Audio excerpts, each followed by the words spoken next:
That's what we're talking with David about next on Coast to Coast AM.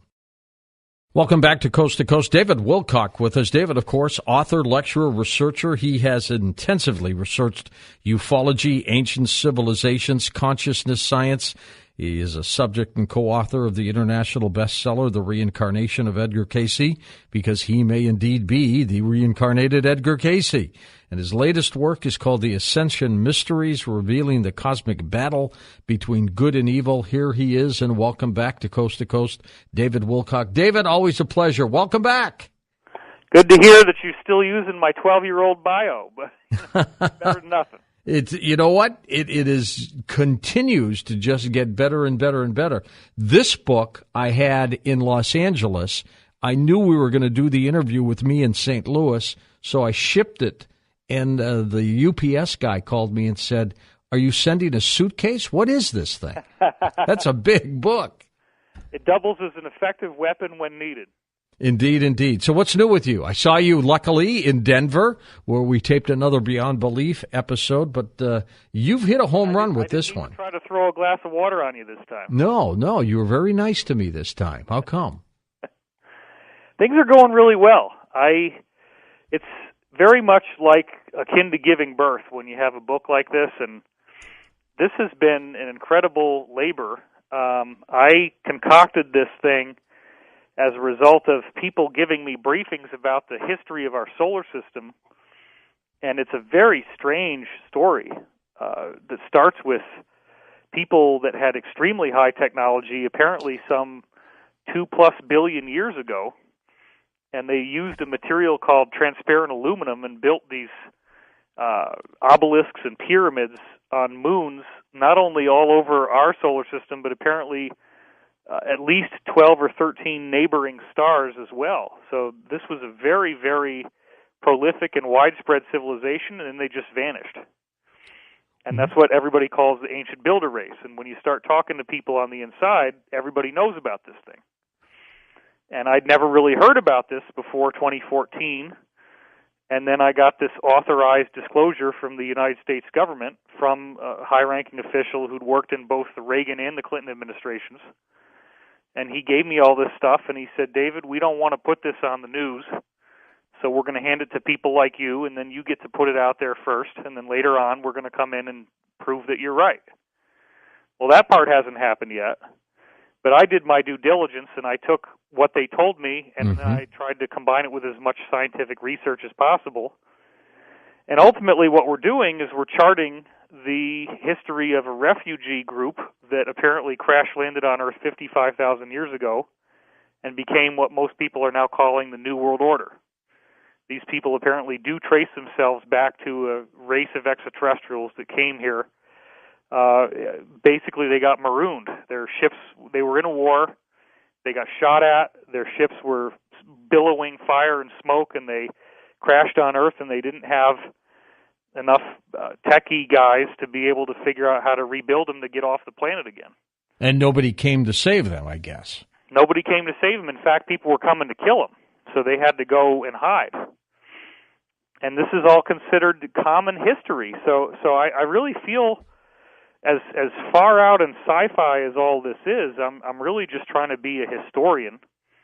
And there apparently are many ET groups that have been refugees here, some of which interbred, some of which did not.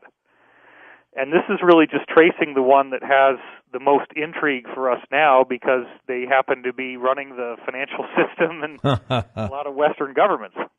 Now, David, the intriguing part of this book is the subtitle, as far as I'm concerned, because revealing the cosmic battle between good and evil. Tell me about that battle. We're starting to get into it right now in terms of what I'm describing with this refugee group that crashed here. There's a very interesting process involved in ascension. And ascension, of course, is not just a Judeo-Christian concept. Ascension is something that appears in Islam, it appears in Buddhism, it appears in Hinduism, it appears in Jainism, it appears in Celtic lore, it appears in Irish mythology, Native American spirituality, you name it. 35 different ancient cultures around the world, as you always hear me saying, because this goes back to something Graham Hancock was writing about back in 95. 35 different ancient cultures all talk about ascension, and they all give a very similar setup that includes this idea of a massive cycle of 25,000 years on Earth, and that it wraps up at the end. Well, what is ascension? Ascension is ultimately the spontaneous evolution of the human being into a higher form. And if you want to get to what that means, you got to look at things like the teachings of Christ. And I'm not a Christian here. I'm not trying to push one religion. I mean, I have very strong sympathy with Christianity in terms of the core message that it teaches, because I think that message is dead on the money. But I also don't want to disregard the value of other contributions from other teachers. Right. So I think that when we look at this thing, ultimately how loving we are, how kind we are, how compassionate and forgiving we are is the key. And we're in kind of a matrix or hologram in which there are adversarial forces, both in terms of what we would think of as spiritual and in terms of what we would think of as extraterrestrial, in which case they're more flesh and blood based, and also people on Earth who help them, i.e. the New World Order cabal folks. And this battle is very real, and the negative has every incentive to try to keep us enslaved because they actually feed on that. We generate an energy that they use for sustenance. They call it loosh. Loosh? Yep, and it's based on Lucifer. That's where it comes from. Boy. So loosh is what we generate when we have anger, when we have fear, when we have jealousy, possessiveness, competitiveness, stress, pain, depression. All those things that we think of as just stuff that we run into every day, they vitally require it for their survival. And this is where it starts to sound like some cheesy B science fiction movie, and I get that. But I'll tell you what, George, after 20, 30 years of investigation, 20 years of very active being online, you get enough different people that all tell you the same thing, and they can prove that they worked with presidents and their administrations, and they can show you their military paperwork and validation, and they show you pictures of things that they're not supposed to have and documents that they're not supposed to have and so on. And you meet, let's say, 15 or 20 different people like that, and they all start telling you the same stuff. After a while, you got to use Occam's razor, the old philosophical That's right. argument that, it's probably true. But the story is just so huge, and this battle between good and evil, it's playing out every day. It's playing out on the headlines, and it explains a lot of things that are so mysterious. Can you predict what side will win? Yeah, I think that, well, first of all, okay, that's actually a more difficult question than it might appear to be. Sure. Because everybody gets what they need out of this event. And the event is some kind of energetic release from the sun. And in this book, I don't know if you got through the whole thing, and I'm not going to grill you on the air about that. It's 500 pages long. So. It's huge. and I'll tell you the truth. I didn't get through the whole thing. Okay. Well, I didn't expect. I planned to read it on my plane back to L.A. That's pretty confident. You think you can blow it out in a plane ride? Really? Well, look, there's some really interesting stuff where I start to go into new data that I've never revealed before in describing not only some ancient religious prophecies, but then prophecies that iterated into Greek and Roman philosophy. And what do I mean by that? The oldest religion on earth is Zoroastrianism. And you could kind of say that Zoroastrianism and Hinduism both emerged from one single common origin, which appears to be in what's now Siberia.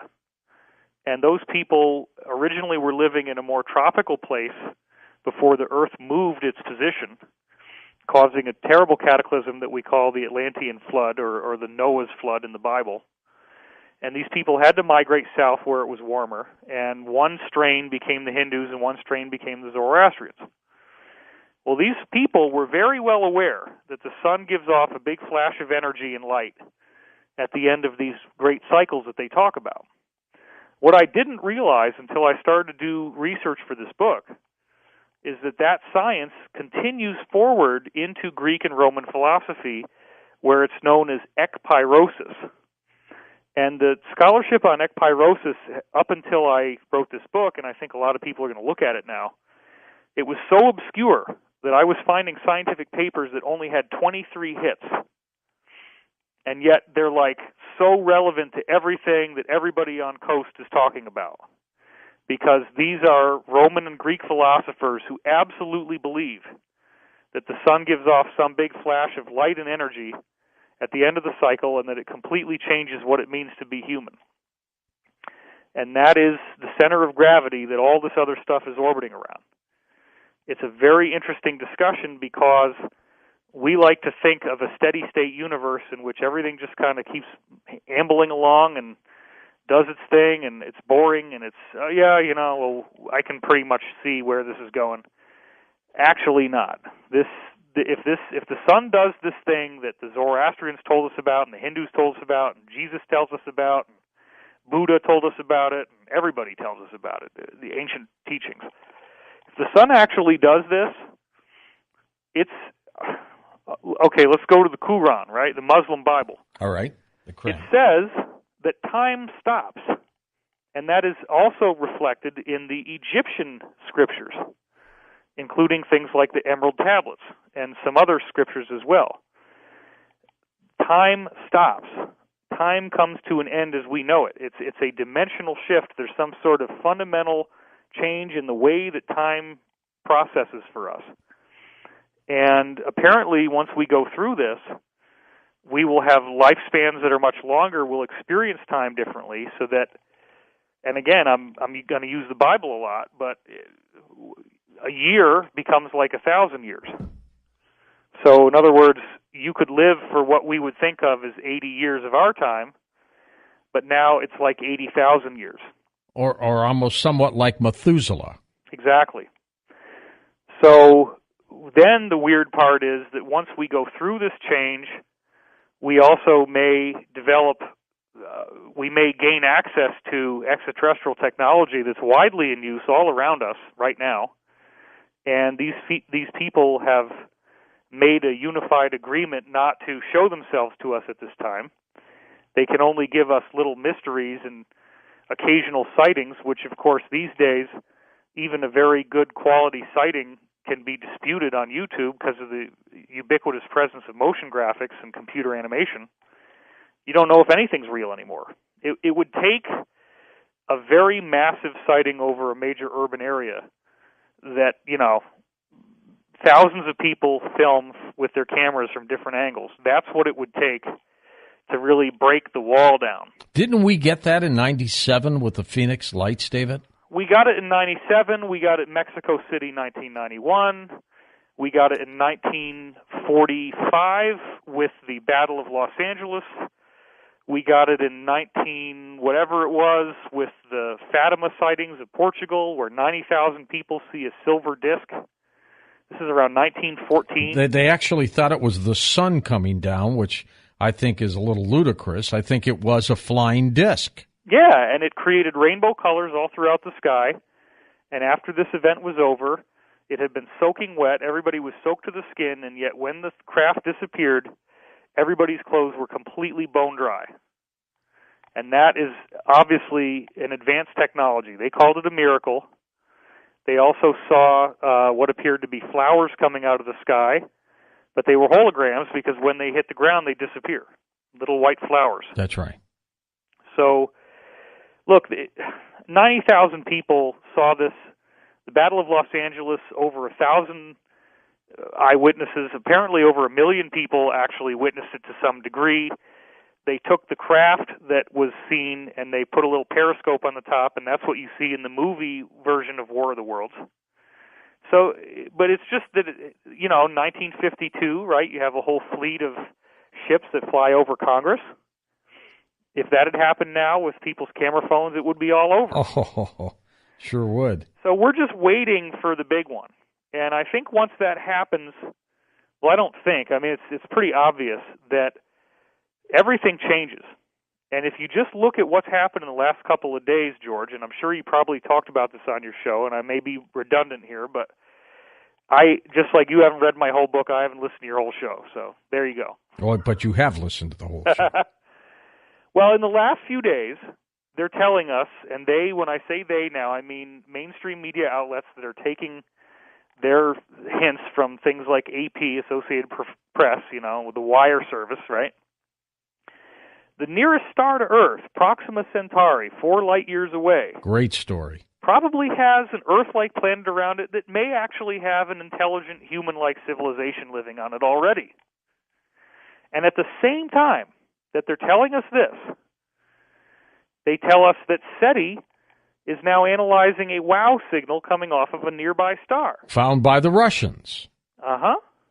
And at the same time that they're telling us this, they're saying, we found some weird physics thing that allows us to get to near light speed with this microwave engine that we can stick on the end of a rocket and then start traveling around the galaxy. And here's this science geek who's published a paper in a mainstream science journal explaining that, the photon is violating the laws of physics that we know, but basically it just kind of becomes invisible and does its own thing. But it works. It's a propulsion system. Why are they telling us all three of these things at the same time?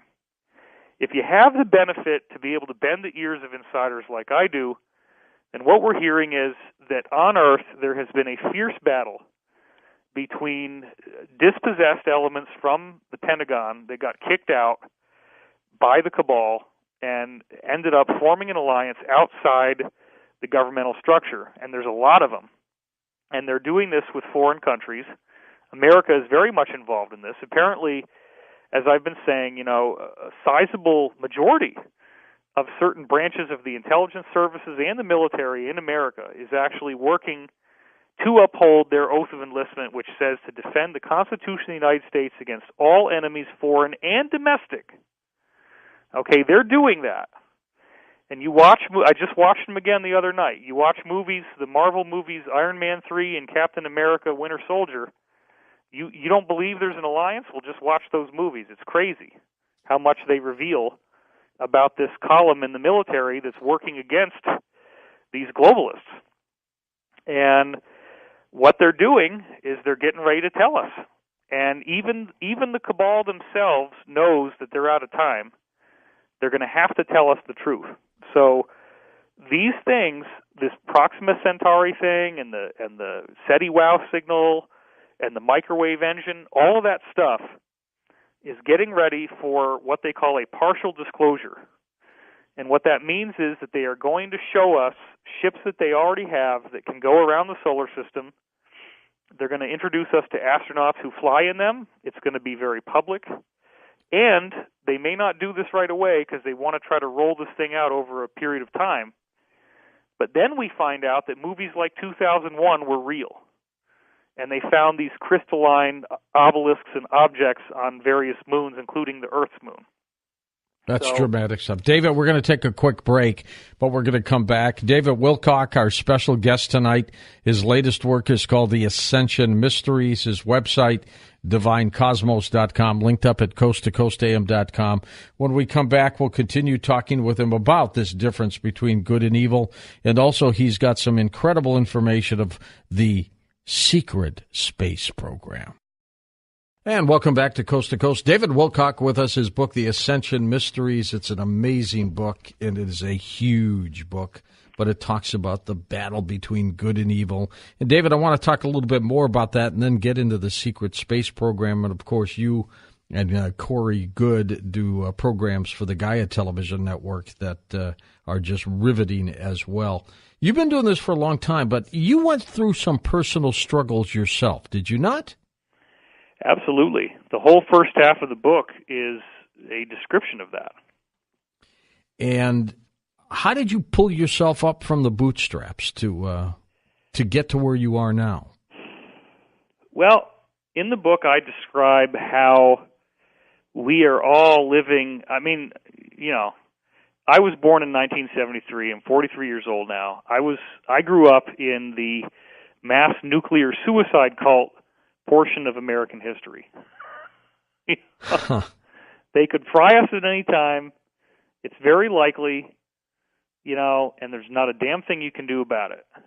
So just, we had these nuclear war drills at school, which they called an air raid drill. But this is a lot more than an air raid, and, I don't really know what the heck it's going to do when you hide under your desk and cover your head. Not going to work. Mushroom cloud is coming. I know it. Not going to work. It's crazy, right? And then there was this thing on TV called The Day After. And my parents wouldn't let me watch it because, it's so scary. I went down, it was 1983, and I went up and I watched it. I was 10 years old. And I saw the scenes, and I'm like, I don't need to watch this. It was just scenes of mass destruction. The world had been nuked. And what people don't realize is that the people that put this kind of stuff out, they're aware that our thoughts are a lot more powerful than we realize. And so the cabal folks are trying to use the power of our consciousness against us. They're leveraging that against us. That's what's so shocking about this. They're not coming at it from a perspective of ignorance. They're coming at it from a perspective of great wisdom, and they use our ignorance for profit. So I have a personal story in that, because you read my life account as it's described in this book, and I do basically take it from birth straight up through until I was 19 when I started to break into the UFO stuff and get insiders. And I started out as a very advanced child prodigy. Were you good in school? Oh, yeah. I mean, everybody hated me. Everybody hated me. That's why I walked out on paying for your lunch. And I still haven't been paid back. By No, you haven't. After all this time. Really, kids did not like you in school? Oh, my God, no.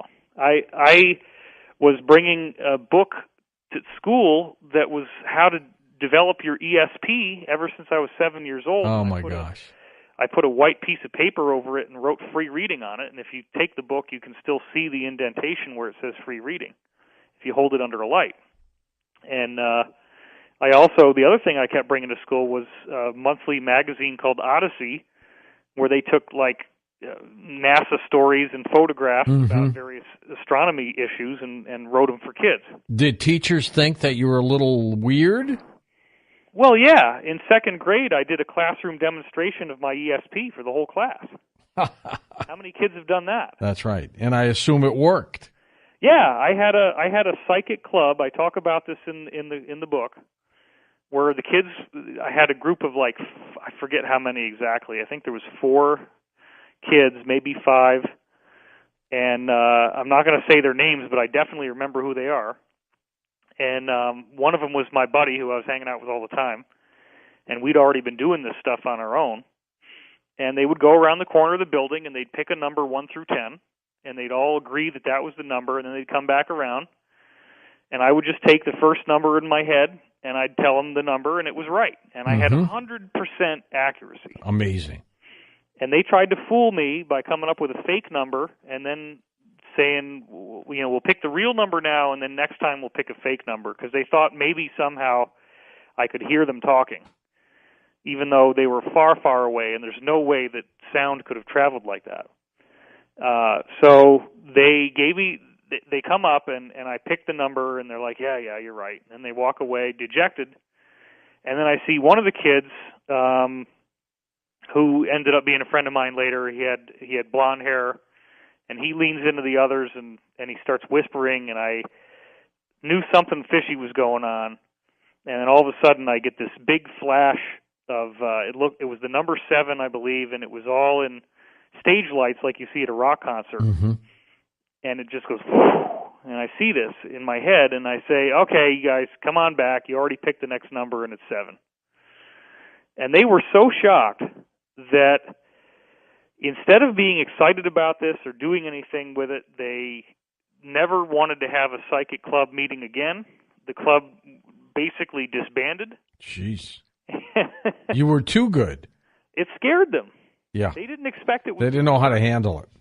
And then my closest buddy, Eric, and I use his name in the book, his parents were fundamentalist Christian, and they quickly ended up not wanting him to do anything with me either. We continued to stay friends, but we didn't do our psychic stuff anymore. Did they think you were like a devil worshiper or something? Yeah, absolutely. Yeah. But what I had done is I'd seen this HBO documentary on Nostradamus and said, well, heck, if this guy could do it, he's a human being, then ostensibly other human beings could do this as well. And if I can do it, then maybe if I keep practicing, I'll get to the point where I could be like Nostradamus.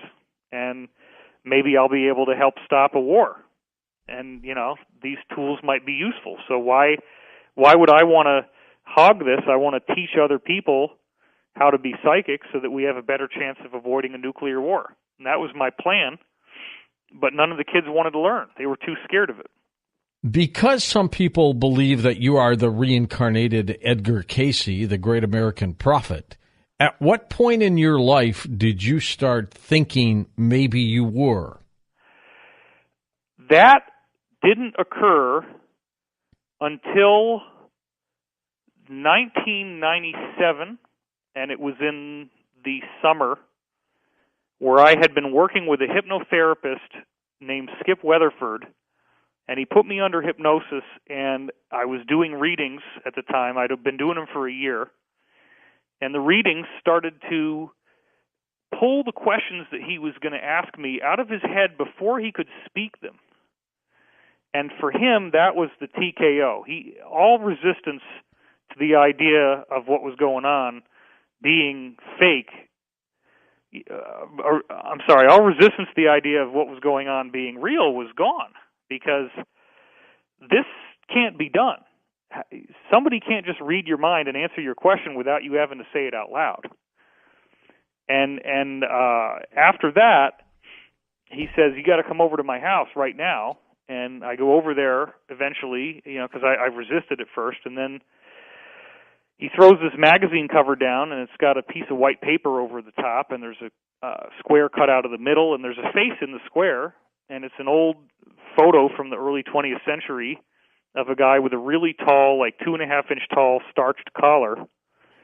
And other than that, obviously antiquated detail, it's my face, exactly. And he says, no, who's that? And I knew he was a member of the ARE, the Cayce Group, and they have a magazine called Venture Inward, and I knew that he was a subscriber to that magazine. I said, well, I'm thinking it through, saying, well, that's got to be Venture Inward, and that's got to be a picture of Edgar Cayce. And I say, well, that's Edgar Cayce. And he says, yeah, but who else does it look like? Then I went to Virginia Beach in October of 1997, and all of the high-level Cayce people working for their organization, including the director of their magazine, the art director of the magazine, people of that level, all were recognizing me as Cayce reincarnated. Had they met you before?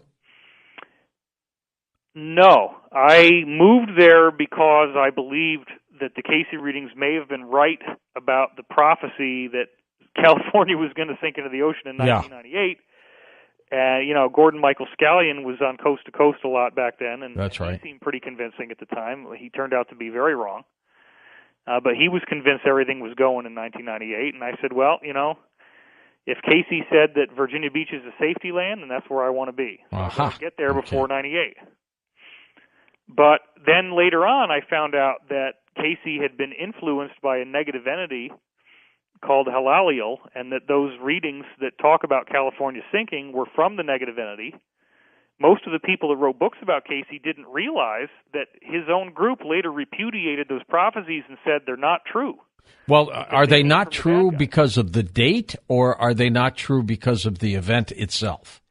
Well, it does appear that we may have some type of earth change scenario, but the time was certainly wrong. Right, big time. And what you experience as this goes on really has to do with what timeline you're on. And if you're on a positive timeline, then you won't experience any catastrophes. It's like a break in the flow of time in which what you experience is essentially what you've invited, and apparently only the most evil folks are actually going to see some kind of catastrophic event take place. And we may not even, if we're on the other timeline, we may not even realize that timeline occurred. That's how strange this thing is.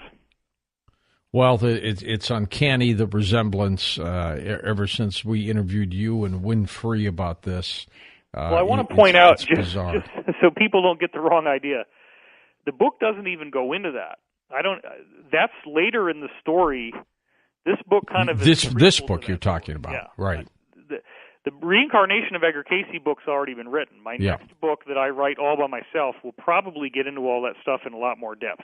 Okay. Now, let's talk about the secret space program. Sure. You have looked at this for some time with Corey Good. You've got a program on the Gaia Television Network that has startled a lot of people. What do we know about this secret space program, David? Well, let's go back through time for a little bit, and let's talk about the idea that Atlantis is not the only civilization that rose to prominence on Earth. There's been many, many, many of them, and they rise and they fall. They rise and they fall. And some before Atlantis. Oh, many before Atlantis. Yeah. And that's actually what the Egyptian priesthood told Solon, who then told Plato, which Plato leaked when he wrote Timaeus and Critias and got in so much trouble for it. That's where the term Atlantis came into the common lexicon. So they said, the priests of Egypt said that there had been many other civilizations. And in those civilizations, it's very common that a breakaway group forms in which a higher level of technology is developed than what the people have, and those people form a closed elite. They go out into space. Pretty soon they discover the ancient builder race stuff. They discover all these really cool obelisks and pyramids made out of crystalline material on moons and planets that are all throughout our solar system. Most of the moons in our solar system have these things, apparently. Mm-hmm. And they break away, and then if there's some kind of catastrophic event on Earth, they're not there for it, and they're off on somewhere other place where they're safe. So you have to understand that this idea of a secret space program is way more complex than most people's imagination can tolerate without some coaching, because we are surrounded by dozens and dozens and dozens of different extraterrestrial civilizations that not only visit us, but this is their home, and that's a very important point. There is such a need for space, for living space on the moon, that the backside of the moon is just developed out as much as you can handle. There's no space left that hasn't been settled, and apparently, according to some insiders we have coming out of the Russian side of things, it's so busy on the night side of the moon right now that it looks like Manhattan at night. It's just totally loaded with light because there's so many different groups there. And there's also a very interesting phenomenon about the Earth in which it has a honeycomb-like structure where there are literally millions of giant cavities as you go down below the surface, and it can be miles below the surface. But once you get into these cavities, this interesting little rule of biological life in nature is that these cavities have these weird white mushrooms and little white crustaceans and things like that can live in there, and they have a bioluminescent bacteria on the roof that actually provides light. And so, sure enough, you can go in there, even in its natural state, and you can start with that, and you can develop it, and with a little technology, you can bring in trees and animals and plants and all the stuff we have on the surface and actually live in there. That's pretty dramatic. And there are a lot of different civilizations that are actually living inside the planets in our solar system. And they do that because the surface isn't necessarily the safest place to be for very long. No. And if you process time differently, if 1,000 years is like 1 year, then a 25,000-year cycle where the sun gives off a big flash of energy, that might only be 25 years for you. You don't want to be sitting around on the surface and waiting for that thing. David, the late remote viewer, Ingo Swann, in his works, always talked about structures on the far side of the moon. to the point where, he was totally convinced that something was there. So it's got to have some credence here. What I've done with this book is I'm not trying to say take my word for it. As much as possible, I am bringing in the evidence. I'm bringing in photographic proof, such as what's called the Blair Cuspids, a group of obelisks that were photographed on the moon. You can see the shadows coming off of them. They're clearly obelisks. And there's these rectangular pits in the ground around where they are. And those rectangles would represent rectangular rooms under the surface that the meteors hitting the moon and causing craters have smashed in the roof because they're so old that they're kind of falling apart. So I have physical evidence as well as bringing in as many different whistleblowers who have talked about this as I possibly can, quoting from them, correlating what they say, putting it all together. It was a massive amount of effort that went into this thing. And they're all saying the same stuff. They're all telling us that there's very, very ancient ruins in our solar system and in neighboring solar systems. Somebody built this stuff a long time ago.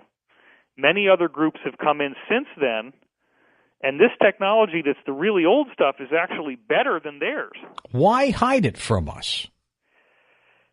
Power and control. It's that simple.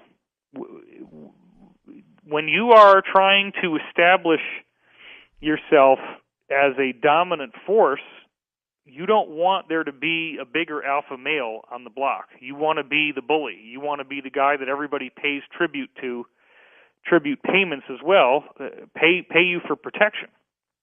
So, to a large degree, running an effective government is being an effective alpha that everybody wants to finance so that he'll protect you. But if you can say, hey, you know what? There's aliens, and we don't have anything we can do against them, and they're just going to come and go as they choose and pluck people off the planet. And that's what's happening. Guys? We got nothing. We can't stop them. That's not going to work out too good, Apparently, recently, the military-industrial complex actually has developed ships that can take down these Draco reptilians, which I'm sure David Icke is going to be talking about tomorrow night. Yeah, yep. And, they actually are now at parity with them. They have a comparable level of technology to actually shoot them down out of the sky, and that's part of what's happening right now. It's a very exciting time. Is that smart to do that, David? Shooting them down? It wouldn't have been before. But we're in a very different era now because we are being assisted so that we can go through this change with a minimum of discomfort and without the classic alien invasion scenario or the so-called New World Order takeover where we all get to go camping, and I'm not talking about out in the cabin in the woods.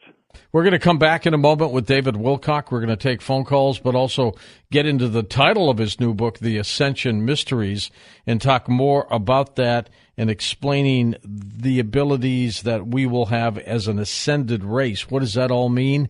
David's next with us with your calls on Coast to Coast AM. And David Wilcock, our special guest, we're going to come back and talk with him about Ascension, the meaning of his title, The Ascension Mysteries, and we'll take your calls on Coast to Coast AM. And welcome back to Coast, David Wilcock with us and your calls. David, Ascension, tell me what you mean by that, Ascension. Well, I think this is really the focal point of the whole discussion. That's why I called the book The Ascension Mysteries. There's different takes on it, and I don't really push a particular interpretation on my reader, but I do offer perspective on what these teachings tell us. And in the other two books, I really kind of focused on more of a gradual scenario, whereas in this book, I focus a lot more on the data pointing towards a spontaneous scenario. And by spontaneous, I mean if you're ready for it, you end up transforming into a higher level of human evolution, and the prophecies suggest that it may not happen immediately, but that within a reasonable time that we will be able to have things like telekinesis and teleportation just with the power of the mind, telepathy, all these really astonishing abilities that would normally be seen as only the purview of masters and yogis and saints, they become things that we all can do. And that's a very exciting future. The universe isn't going to give you these gifts if you're not responsible enough to be able to handle them. And I think that's the key, is we all have to grow up and learn not to war with each other and fight with each other. And the seeming powerlessness that we have over these geopolitical events on the global stage ultimately inspire us to change on the personal level, and that's where it really counts. That's where the ascension process really happens. It's not something that you just sit around waiting to see. It's very much a daily, active, transformative process involving engaging in your own spiritual work and doing the hard work of learning to love and accept others and forgive them for the things that they're doing, because it's a very challenging, ongoing process. And, of course, Jesus ascended as well. So is there some similarities there? Well, if you look at the Casey reading, since you brought it up already, he described his readings, which seem to be coming from a very high source, described Jesus as our elder brother, and that they also say Jesus is the pattern. And what they mean is, and there is actually one quote in the Bible that wasn't sanitized where Jesus says, and it's John 14:12, where Jesus says, "As I do these things," meaning the miracles, "so will you do these things, and greater things." So clearly, he's not the only one that has these abilities, and this notion of a second coming of Christ seems to be not just one messianic figure, as people often describe it, but a variety of people who start to have this happen to them and are then able to do things to dramatically tip the scales on earth in our favor. What do you think of end times prophecy, David? I think it's very reflective of realities that we're already seeing.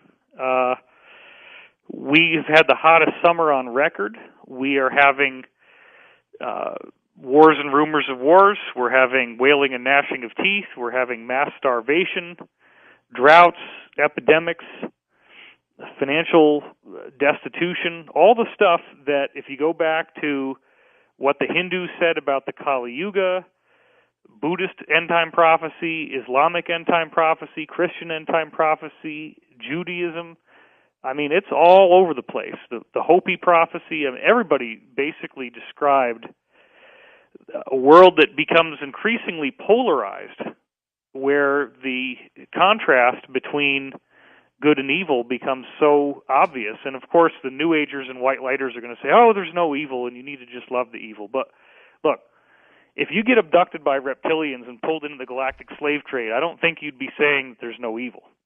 No. So, no. There are some real things that we have to contend with, and in the greater sense, the spiritual teachings tell us that this is all a big hologram, and it's all identity, and there's only one identity, which is the creator of the universe, ultimately, and we're all iterations of that in our own way, with only, we do have free will, but ultimately how we treat others is how we treat ourselves. And that's the real cosmic awakening that we get, is when the individuality starts to break down, we begin to perceive ourselves as interconnected with others. That's growing up. That's maturity. That's ascension. Ascension is realizing that we're not separate people, and what we do to others directly affects us. And you claim that we have extraterrestrial DNA in our system. Absolutely. That's a widely held notion in the insider community, and there's also poignant data in the real world that validates that. We found very bizarre skeletons with elongated skulls all over the planet, everywhere from South Africa in the Boskop area to Omsk, Siberia. You see these people in the Egyptian pharaohs, in the sculptures and paintings and carvings of them. You see them in Peru. There's a variety of skulls that have been found in Peru and Bolivia and Brazil and these other places that have those characteristics. When I was at Contact in the Desert, we had Brian Forster there, and he's now saying that those skulls are being medically analyzed and they don't have the same number of fissures in the skull that ours do, and they have odd characteristics. Well, guess what? Those people were here most of the time when you find these skeletons, they're given honorable burials, clearly showing that they were people of public prominence. And it's very likely that they did interbreed with us. And therefore, to hear it from the insiders, we are a very hybridized human race. There's a lot of different DNA that has been mixed together to make us who we are today. And that's part of why we are so spring-loaded for ascension, is a lot of this DNA is like hot-wired for ascension. We're actually much more capable of ascending than most other races would be in terms of how fast and how powerful we will be once it happens. All right, let's go to the calls. International line, Jillian in Markham, Ontario in Canada. Hi, Jill. Go ahead. Hi, so great to talk to you and David. Great. Thanks, Jillian. Yes, I'm wondering how we can help the ascension. I have friends that are going on raw vegan diets, and they say they're getting incredible amount of abilities because of this, cleaning out their body. And if you've heard of this. Yeah, I did the vegan diet for 7 years, and I ultimately had to let go of it. I think that's a very important step in the right direction. My diet now would be considered paleo, and there are going to be whole groups of people that are up in arms when I say that, because veganism is like a religion. But I want to point out that the reason why you get such a payoff from doing it is that there are all these, what they actually call, and this is from guys that were in the Illuminati acting as whistleblowers who told me this, there are several different things in our regular food supply that they call weapons systems. And that would include citric acid as a preservative. Citric acid is extremely toxic. If you have it in its raw form, it has to be considered a hazardous material. Refined sugar, which is in so many things, all the corn syrup and all that stuff. MSG, which can show up as hydrolyzed soy protein, monosodium, all this kind of stuff. Then also, I don't know, there's so many. Wheat, you just can't eat wheat at all. It's very bad. Of course, corn is genetically modified. Dairy is really bad. So when vegans go vegan, they don't have dairy anymore. You're not getting all the growth hormones and all the weird stuff that they inject into the cows these days. So yeah, that diet will help you. What I do is I have a diet that has ethical meat blended back into it, but it has to be very high quality, where the animals are treated well, they're not put into any type of uncomfortable conditions. And so that makes my choices very limited. So my diet is still predominantly like a vegan, but I also use very high-quality protein sources at times. Have you always watched what you eat? No. I was very overweight from about 5th grade up until maybe the end of 10th grade. Really? Yeah, and that story of my weight loss and how I got over that when I was 16 years old is in the book. Yeah. Were you chubby overweight? Oh, yeah. No, I weighed 225 pounds at 5'9". Jeez. So, and that was not any healthy. No, you weren't on the football team, were you? I had the moobs and the spare tire and all that. Oh my gosh. I was a heavy kid. And you've done your metamorphosis, David. Back in those days, nobody else was, and so I was the fat kid, and I got bullied and teased mercilessly for it. Back to the cabal for a moment. Would you say the cabal is the evil part of the good evil? I would say they're an aspect of it. The cabal ultimately is controlled by negative extraterrestrials. The main group that's controlling the negative extraterrestrials would be the Draco reptilians. They also have other groups that they are dominating that are extraterrestrial as well. But then the Draco actually have a god. They worship an AI, and the AI is ultimately controlling the Draco. And what we find out from many other extraterrestrial races is that the AI is ultimately what we would think of as Satan or Lucifer, and it's this force that will use biological life forms to do its biddings. Those forms end up getting injected with nanites that basically take over their body. You get super lifespan, you get super healing capabilities, you get super expansion of your mind, but you've lost your soul. And ultimately what the AI does is it destroys all biological life. And it seems that whatever this thing is, It exists in the spiritual form, but it cannot take flesh because if it does, it's subject to judgment. And I know that sounds very Christian, but this is how it's been explained to me by some very high-level whistleblowers who identify as Christian, but they also work for the government. So there you have it. All right. Let's go next to Thomas in La Jolla, California. Hey, Tom, go ahead. Thank you for taking my call, George. Sure thing. And great interview tonight, David. Thank you, Tom. David, I wanted to ask you about, people, the cabal travels between the stars with hardware, but isn't the poor person's method of travel, isn't that through portals, through megalithic sites, power spots, power mountains here on the Earth? It's as if the Earth is riddled with portals that directly connect us to the universe, to other star systems, to other planets.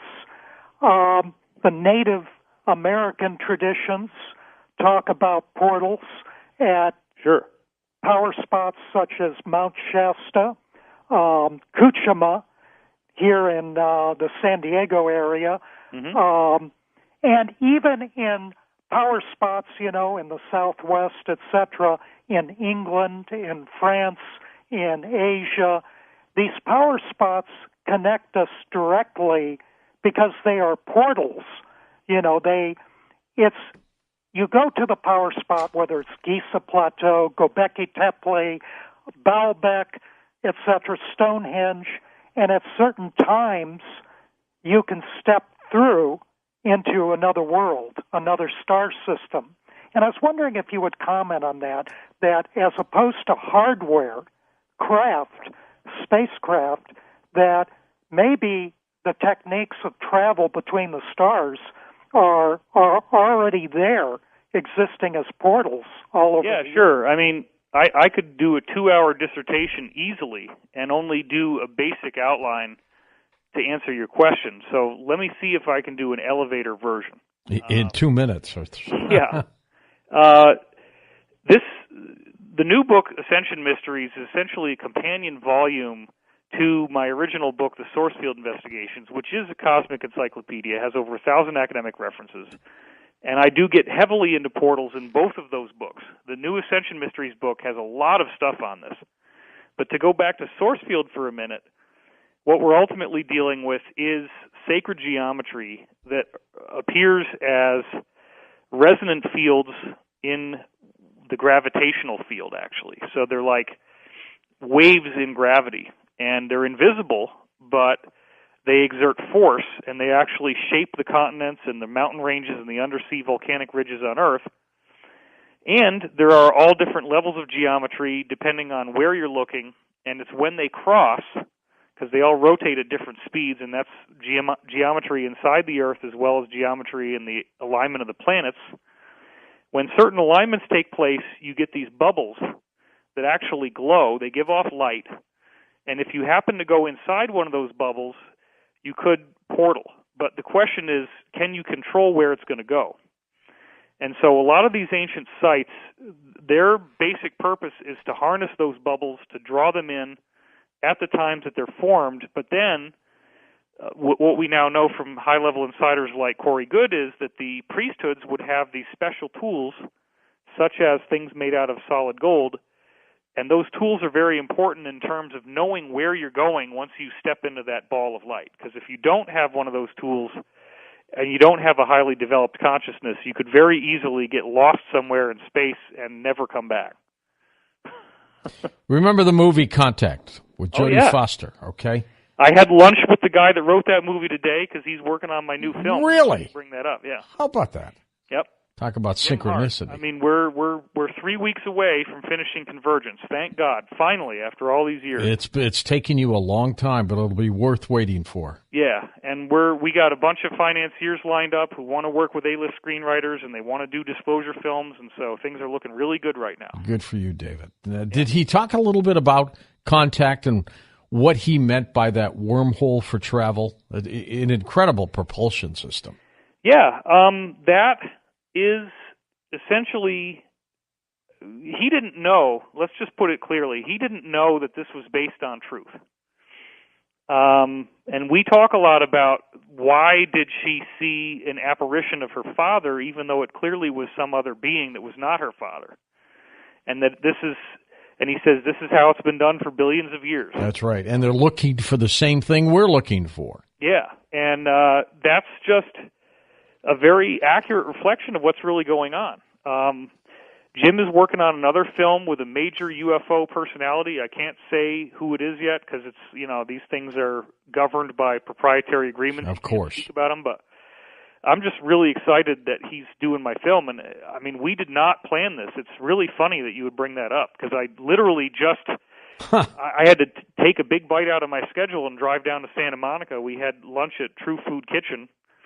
And I had the salmon, and he had the salmon, and we had our little drinks and talked about the film, and basically, sealed up all the plot details. And he thinks that this could be one of the best things he's ever written. So, coming from the guy that wrote Contact, that's pretty exciting. That is exciting, David. David, give out your website. Where can people get the big book, The Ascension Mysteries? Sure. I have two websites now. One is divinecosmos.com, DIVINECOS. That's the one you've had for a while, right? Yeah, and the new one is DWilcock, DWILCOCK.com, and that's where I'm giving people Ascension updates that might be too sensitive for me to put out on a public website normally. So there's like an email sign-up on that one. Okay. I also, of course, have the new book that's come out. It's in audio form, it's in Kindle form, and it's also in hardcover. However, this week, up until I guess September 6th, if you're thinking about buying it at all, right now is the time to do it because it costs less and it ensures that we get on the bestseller list. And that's important because we're trying to get this thing into mainstream credibility. If I'm lucky, I'll be able to announce very soon one of the most famous rock stars ever on Earth is going to be endorsing my book with a tweet and a picture of himself holding it, and we've been talking about this. I was on the phone with him for 2 hours the other night. I hope he does it. I think he's going to, and that will be great. Is his first name Tom? No. All right. We're going to come back and take final calls with David Wilcock on Coast to Coast AM. On our next Coast to Coast program, Doc Wallach joins us for the first couple hours from criticalhealthnews.com, followed by David Icke. So you don't want to miss that show. We shall be back in a moment. And welcome back. Our final segment with David Wilcock as we talk about his work, The Ascension Mysteries. David, how long have you been working on this book? Wow. I guess the initial disclosure of this grand story of the cosmic history of our solar system, which I've only barely touched on so far, came to me in August 2014. But it was essentially informing work that I've been doing in terms of studying whistleblower testimony and talking to them myself for 20 years. So everybody wants to know, what do your insiders say? What's the deepest intel you can give us? And in my other two books, I tried to satisfy the skeptics who only want things that are scientifically provable, whereas in this book, I really just come out with all of the insider stuff. So it's like full disclosure in the book, and I try to map on the science to it as much as I can, and the extraterrestrial archaeology we see on various planets and moons, and all that stuff fuses together. So I think people are going to say this is my best book. It's certainly going to be the most sci-fi and interesting in terms of its scope and the depth. I'm very pleased with how it's turned out. So it's at least 20 years in the making, really. You know, as the Bible talks about good and evil, they talk about the fallen angels and such. Do you think that really happened, or were we talking about extraterrestrials? Fallen angels are extraterrestrials, as far as what these government officials are telling me. Yeah. And, they might have their own agenda. They might not be entirely truthful, but I tried to take their words and put them to task, and there is a lot of evidence that there was an extraterrestrial civilization here on Earth of refugees that did, in fact, crash land and had these elongated skulls, 300 IQ, larger brains, that they took over various continents that they landed on all over the planet and formed kingships and royal bloodlines, and that, in fact, some of them are still here. And apparently they exist in certain places where they wear these elongated hats, certain cities or cities within nations. And, it's a very contentious subject, but there are whistleblowers, Aaron Hughes, who had somebody that met with leaders of the financial system, and one of these guys had a very strange elongated skull and very piercing blue eyes. All right, let's go to anything like a regular person. Let's go to the final calls here for you, Mr. Wilcock. Let's go east of the Rockies. Don in Augusta, Georgia. Hey, Don, you're up with us. Go ahead. Thank you so much. Tonight's topic is great, and y'all doing a good job. I can't agree with you more about what you're saying about fear being used as a way of controlling and manipulating people. I think when somebody's under stress or in fear, they can't use their abilities. And I noticed when I quit watching the mainstream news so much, I get all my news from George, and I quit drinking fluoride and some other things, my paranormal abilities just went through the roof. Absolutely. I can read people's minds and think clear, and I think I've been in fear my whole life, worried about getting in an accidental nuclear war or some kind of event, and just, if I can get this fear off my back, I can use my abilities better. Well, once you get rid of that fear, then you're no longer providing these negative entities with the food supply that they're using our planet as a farm for. That's really the bottom line, as crazy as it sounds. They live on fear, don't they? They actually do. They feed it, they grow with it, they nurture it, and everything else. And one of the contentious points is, why would a loving God create a universe this way? And the answer is that the hero's journey, the struggle between good and evil, is written into the cosmic nature of the universe itself. And I really go into that in my second book, Synchronicity Key, go into all the details about Hollywood screenwriting, and that every movie is basically the same hero's journey story.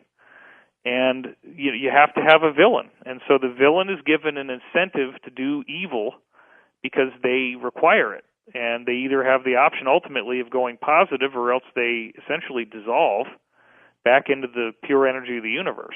So you can't stay evil, but you can choose that path, and you can get power from black magic, and it really works. David, why was the God of the Bible so evil? And let me rephrase that. I can't say evil, but so aggressively mean about things. Specifically, you would be referring to Yahweh in the Old Testament. Right.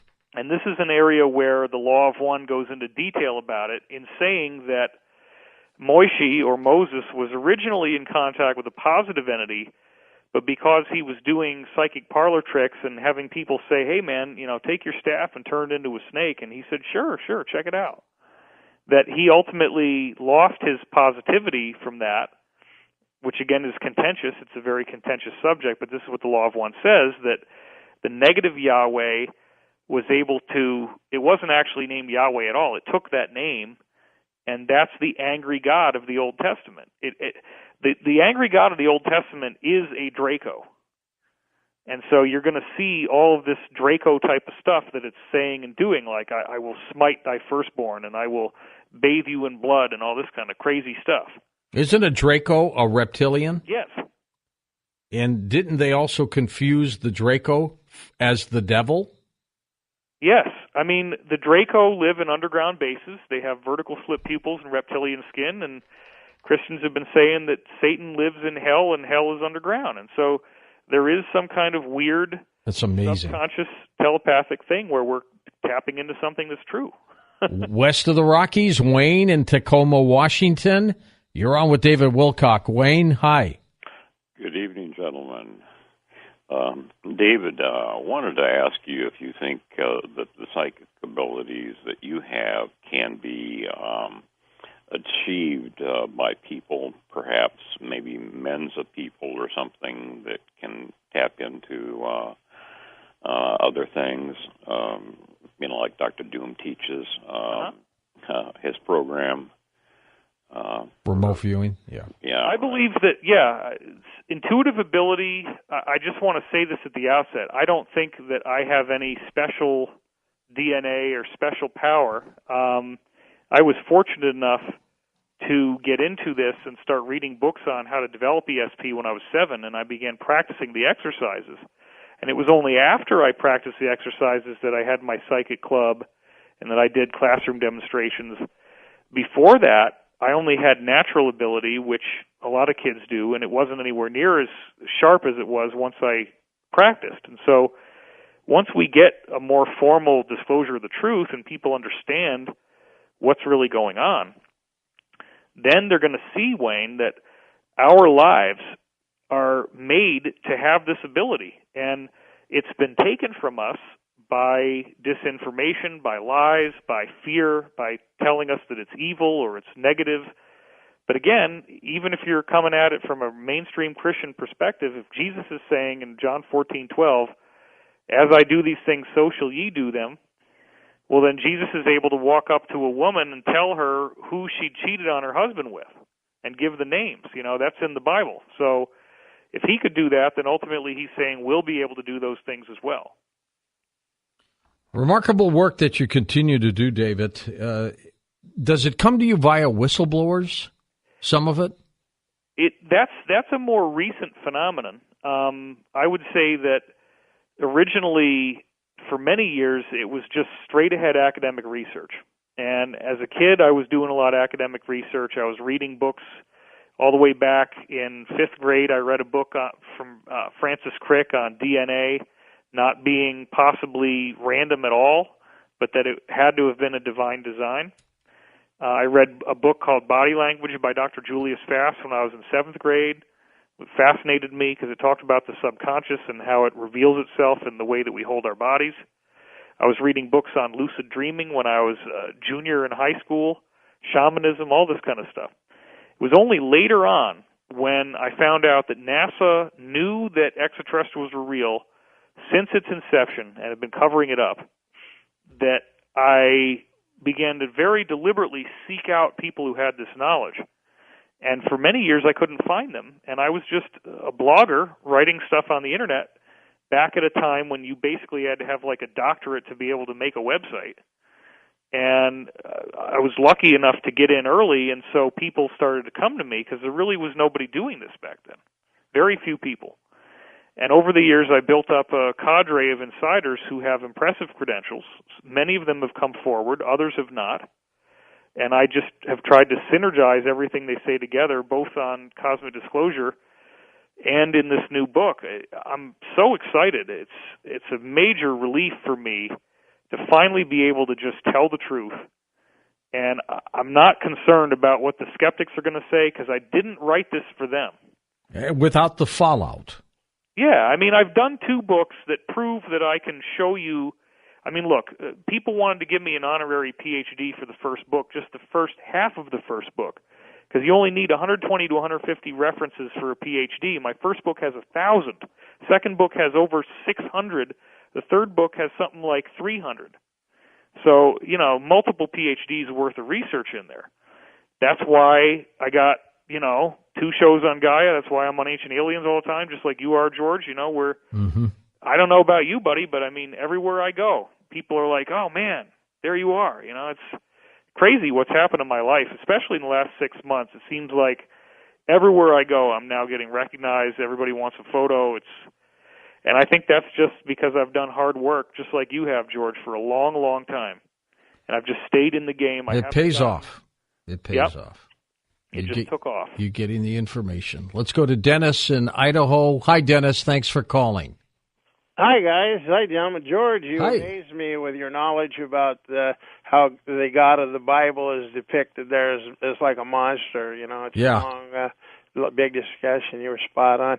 George, I have a question for you first, the star of our show, our main guy, you and Tom. And then, David, I want to ask you a question about ascension, share something with you. Okay. Yeah, my first question to you, George, it's great hearing your voice. You guys are wonderful tonight. Your new book, I want to know about it, and where should I buy it? Okay, very quickly, Night Talk. It's available at Amazon.com. It's the cheapest way.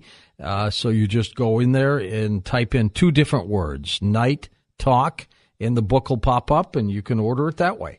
cool. I read Worker in the Light, which was the other book you had before, and I really liked that. So I'm looking forward to seeing that. That'll be fun. And go ahead, Dennis, with your question for David.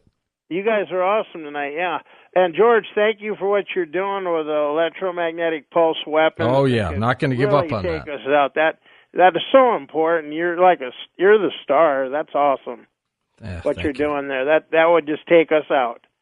So you're really doing something for all of us Americans. That's great. Thank you, David. My question to you, sir. You're amazing. I've studied reincarnation. I studied the world scholar, Dr. Ian Stevenson. Oh, yeah. He's great. Yeah. I'm sure. I know you know about it and everything. So Absolutely. When you read about you a long time ago about how you were, it could be Edgar Cayce reincarnated, it makes total sense to me. So those who don't know, Dr. Ian Stevenson followed up on something like 3,000 different cases of children who allegedly remembered past lives. Yes. And then he found out that you could academically compare what they said to reality, and that they lined up, and also that in the cases where they did line up, because these 3,000 were the ones that worked, obviously some of them are not going to work, but a lot of them did, that these kids would actually look like the people they said they had been before. And the inheritor of Dr. Ian Stevenson's research is Dr. Jim Tucker, who I'm sure you've had on the show. Yeah. And he has now used police forensic face matching software to prove that people who are genuine reincarnations of someone else have such a strong facial similarity that they could literally be charged with the crime that they committed in a past life. And my facial similarity to Cayce is absolutely undeniable. It's been verified by multiple experienced portrait artists, by an orthodontist, by many different people who have credentials, and we have this weird thing with the astrology where it's the only time in 127 years after Cayce's death where my planets line up so well with his. I had to be born when I was for that to happen. The likelihood of the face match and the astrology coming together, we've calculated as many billions to one against chance. It's just very unlikely that anything but the reincarnation hypothesis could be a factor in this. Let's go to Tom in Maryland. Let's get a couple more calls in here before we are done. Hi, Tom. Go ahead. Good morning, gentlemen. I'll make this quick so the other callers can get on. George, you're scaring me. You blaspheme the God of the Bible to the world. I'll pray for you, sir. I've been listening to you forever. I pray for you anyway. Thank you. I'll take all the prayers I can get. Mr. Wilcock, I was on your site, and I was wondering, information very interesting. You have information on DNA and purpose of life. I read a lot of the reviews, and they all seem very positive. I was wondering, though, I couldn't find a bibliography that stated where the information came from. Is this information just imparted to you, or are you relying upon scientific studies? Oh, my gosh. Yeah. I'll leave you with this. As far as the DNA is concerned, it has a directionality, and it usually exists as a double-stranded structure with both strands coiled together, but it's made up of different nucleotides. What have you found with the different DNA you mentioned as far as the nucleotides, and what are those ramifications? I'd like if you could expand just briefly on. And you want me to have time for another caller, too? Wow. No. This will be it. 2 minutes left. You're on. Okay. So point number one, no, this is not just based on channeling or insider testimony.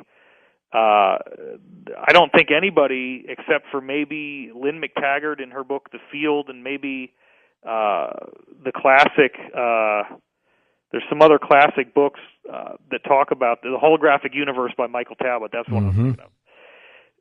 Hardly anybody's done as much academic research as I've done into DNA, and it's all based on science. And I will also point out, I have strived as much as possible to use references where if you buy the ebook, you can go into them and click on the links and read the website yourself. The really cool thing, and I'm sure, George, works the same with your book, is people can now buy the audio version, which in my case I narrated it myself, and it will read it along with the ebook, so you can have it read to you and it'll like light up the words and stuff as it goes along. So you can buy them together and do that. It's really cool. And by the way, the audio version is a lot of work, isn't it? Oh my gosh, yeah. Your eyes start playing tricks with the copy. It was a whole week of just grueling intensity, yes, but it was wonderful. I mean, I had a lot of fun. I laughed a lot. It was a very enjoyable experience for me. To get to the second question, he's talking about 30 seconds left. DNA. We are, in fact, I'd like to refer back to the movie that I was in, Sirius, and I think, George, you might have been in that too. Yes, remember. I popped in. Yeah, you were in there.